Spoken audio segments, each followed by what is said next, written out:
Ready to ditch those self-sabotaging habits and really step into your power. I am. We're cracking open Super Life Secret Codes. Ooh. It's a guide to breaking free from limitations Okay. and living with more purpose. I like it. We've got excerpts here. Okay. And trust me, this book gets real about how we hold ourselves back.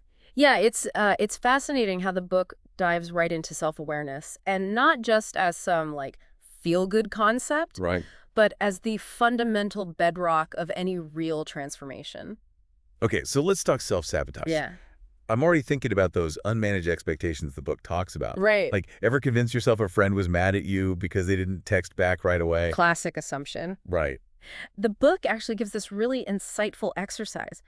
Next time you're jumping to conclusions, ask yourself, what if the opposite were true? Oh, interesting. It forces you to poke holes in those negative thought spirals. I love that. It's like Yeah. flipping the script in your head. Well- Instead of assuming the worst, you're actively looking for alternative explanations. Exactly. Mm-hmm. And it ties into this bigger idea the book emphasizes about appreciating the little things. Yeah. We get so fixated on those big goals that we forget the simple joys right in front of us. A sunny morning walk, a delicious meal, whatever. The book argues that overlooking these daily blessings can be a huge form of self-sabotage, almost like we're hardwired for dissatisfaction. That reminds me of something I was reading the other day about how our brains are naturally drawn to negativity. Like Velcro for bad news and Teflon for good. Right, exactly. But this book is saying we can actually rewire that by consciously choosing gratitude, right? Absolutely. And not just gratitude, but also recognizing what we often take for granted. Yeah. Remember the last time you got through a stressful situation thinking, wow, I'm grateful I'm healthy enough to handle that.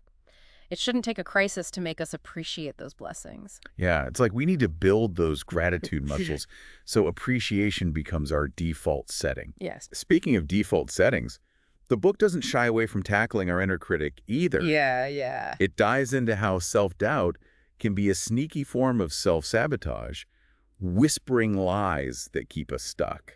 What's interesting is how the book frames mistakes. It reminds us that everyone messes up, it's part of being human, Right. but instead of letting those mistakes define us, it encourages us to see them as stepping stones, opportunities to learn and grow. I like that. It's about shifting from a fear of failure to a fascination with feedback. It's so easy to get trapped in those I'm not good enough thought loops. Oh, yeah. I know I've been there.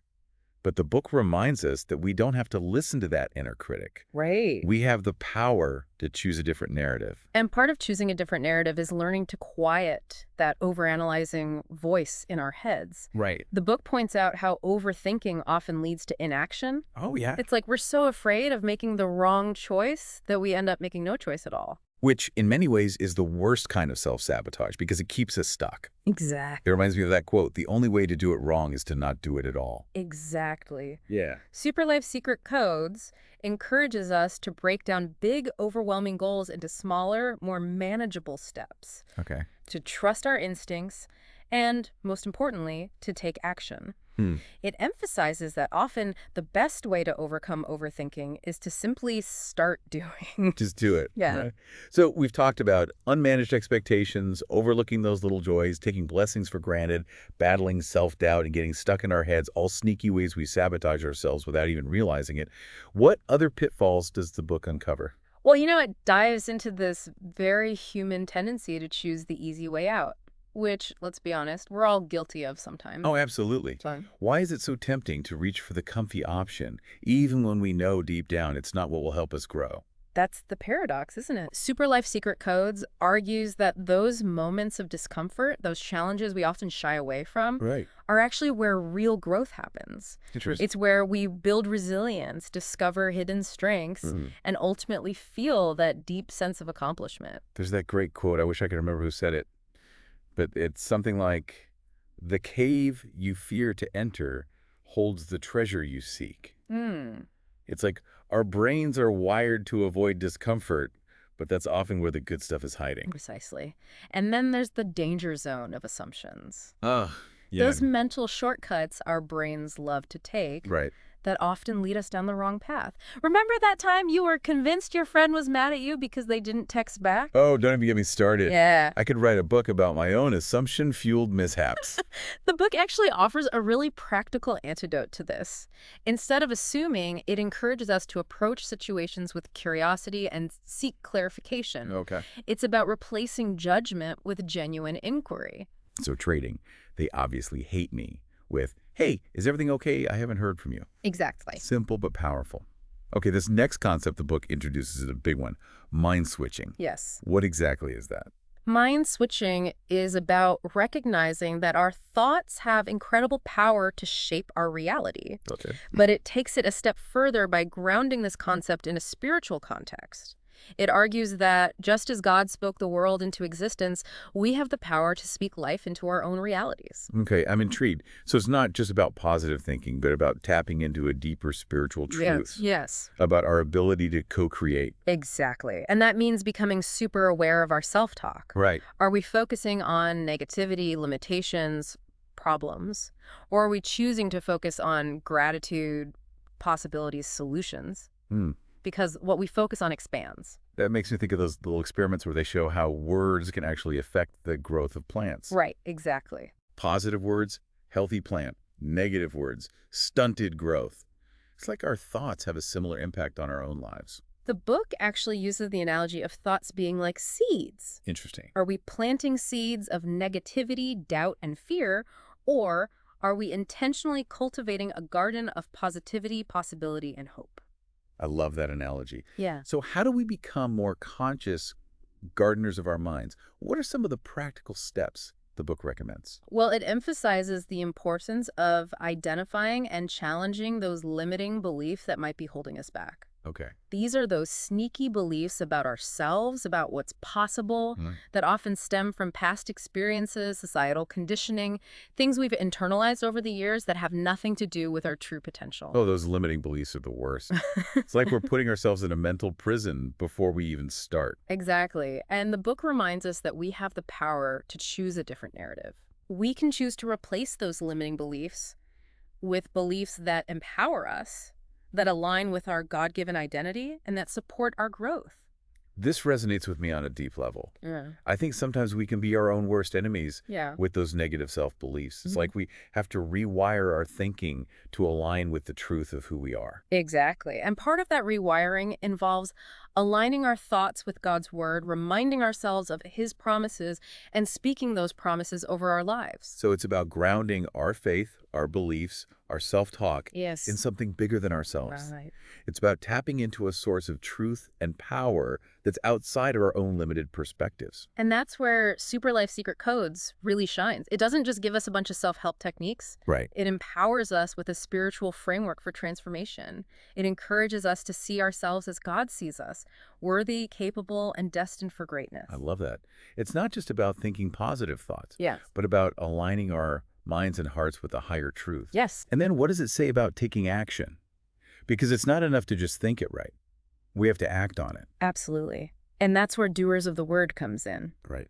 The book emphasizes that true faith isn't passive, it's active. It's about bridging the gap between thought and reality, between who we want to be and who we are becoming. So it's about putting feet to our faith. Precisely. Huh. And one of the ways the book encourages us to do that is by tapping into the power of our imagination. Okay. It's about allowing ourselves to dream big, to visualize our desired outcomes as if they've already happened, I like it. and to get excited about the possibilities that lie ahead. I love that. It's like we're creating a mental blueprint for success, a clear picture of what we want to create. What kind of exercises does it suggest? One that stood out to me is the idea of creating a sensory playlist. It encourages us to engage all 5 senses when we visualize our goals. Oh, wow. Not just seeing the outcome, but feeling it, hearing it, smelling it, even tasting it. That's amazing. It's like we're creating an immersive experience for our minds, making those goals feel even more real and attainable. Exactly. And don't forget about the power of vision boards. Right. They're a fantastic way to keep those goals front and center in our minds. Yeah. The book suggests gathering images, quotes, anything that represents our aspirations. Right. And creating a visual collage that we can look at daily for inspiration. Vision boards are so powerful. It's like we're creating a tangible representation of our dreams. But it's not all about just our own effort, right? Right. The book emphasizes that we're co-creating with God. Absolutely. Super Life Secret Codes reminds us that our imagination is a gift from God, Right. a tool we can use to co-create with Him. It's not about conjuring things out of thin air, but about tapping into a power that's bigger than ourselves, a force that's always working for our good. I love that. It's not about striving in our own strength, but about surrendering to a power that's greater than ourselves, a force that's always working for our good, and then trusting that force, even when things get tough, which, let's be honest, they inevitably do. So we're talking about those inevitable moments when, life throws us a curveball. Super Life Secret Codes doesn't shy away from those tough times. In fact, it leans right into them. And that's what makes this book so relatable and practical. It acknowledges that challenges are a part of life, but it encourages us to view them not as roadblocks, but as opportunities for growth and transformation. There's a section here, The Art of Bouncing Back, Embracing Resilience, that really resonated with me. Okay. It talks about how important it is to develop that inner strength, to bounce back from setbacks, disappointments, even failures. What's interesting is how the book uses the analogy of a boxer. A boxer takes punches, gets knocked down, but always gets back up, right? They use those moments of impact to become stronger, more agile, more determined. It's not about avoiding the hits, but about learning how to take them and keep moving forward. I like that because, let's be honest, none of us get through life without a few metaphorical black eyes. Exactly. Super Life Secret Codes reminds us that setbacks are not failures, they're opportunities for learning and growth. It's about adopting a growth mindset, believing that we have the capacity to learn, evolve, and achieve anything we set our minds to. So it's about embracing the struggle, knowing that those challenging moments are often the catalysts for our greatest breakthroughs. Absolutely. And you know what else the book suggests? What's that? Sometimes the best way to bounce back is to simply laugh at ourselves. Oh, totally. Right. A little laughter can go a long way. The book reminds us that we're all human, we're all going to make mistakes, and it's okay to find the humor in those moments. Let go of the need to be perfect and embrace the messy, imperfect beauty of the journey. That's such a good reminder. It's so easy to get caught up in striving for perfection. Right. But the book emphasizes that it's often in those imperfect, messy moments that we learn the most valuable lessons. Speaking of lessons, I want to circle back to something we talked about earlier, this idea of co-creating with God. Absolutely. This is where the rubber really meets the road, isn't it? It's not enough to just read the book, agree with the concepts, and then go back to our old patterns. Right, it's true. Yeah. Super Life Secret Codes is a call to action. It's about taking all these principles, the self-awareness, the mindset shifts, the faith-fueled actions, and integrating them into our daily lives. And that's where the real transformation happens. When we start living these principles out, not perfectly, but consistently, day after day. It's a journey, not a destination, right? Exactly. And like any good journey, it's not always easy, but it's always worth it. You've given us so much to think about today. Before we wrap up, is there anything else from Super Life Secret Codes that you think our listeners should keep in mind as they embark on their own journeys of unlocking their potential? The book's closing message is simple but profound. You are a masterpiece in progress. Ooh, I like that. Don't be afraid to embrace the journey, to learn from your mistakes, and to trust that God is working in and through you to create something extraordinary. I love that. A masterpiece in progress. Such a beautiful way to frame our lives. So as you continue on your own journey of unlocking your potential, remember that you are not alone. You have a unique purpose to fulfill, a God-given potential to unleash, and a world waiting to experience the gifts you have to offer. Until next time, keep believing, keep growing, and keep shining.